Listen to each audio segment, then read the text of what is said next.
Job chapter 39. Do you know the time when the mountain goats give birth? Do you watch when the doe bears fawns? Can you count the months that they fulfill? Or do you know the time when they give birth? They bow themselves, they bear their young, they end their labor pains. Their young ones become strong, they grow up in the open field, they go out and don't return again. Who has set the wild donkey free? Or who has loosened the bonds of the swift donkey, whose home I have made the wilderness, and the salt land his dwelling place? He scorns the tumult of the city, neither does he hear the shouting of the driver. The range of the mountains is his pasture. He searches after every green thing. Will the wild ox be content to serve you, or will he stay while you're feeding trough? Can you hold the wild ox in the furrow with his harness, or will he till the valleys after you? Will you trust him because his strength is great, or will you leave to him your labor? Will you confide in him that he will bring home your seed and gather the grain of your threshing floor? The wings of the ostrich wave proudly. What are they, the feathers and plumage of love?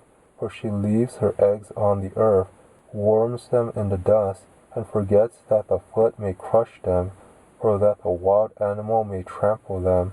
She deals harshly with her young ones, as if they were not hers. Though her labor is in vain, she is without fear, because Elohah has deprived her of wisdom, neither has he imparted to her understanding. When she lifts up herself on high, she scorns the horse and his rider. Have you given the horse might? Have you clothed his neck with a quivering mane? Have you made him to leap as a locust? The glory of his snorting is awesome. He paws in the valley and rejoices in his strength.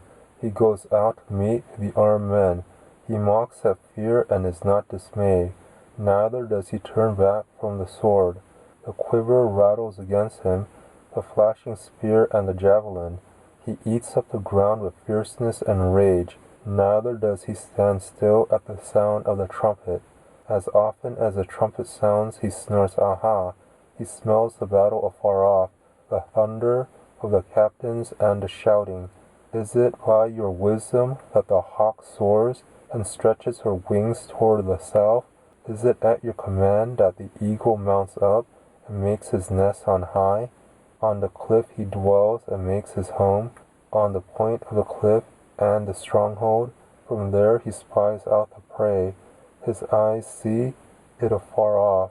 His young ones also suck up blood. Where the slain are, there he is.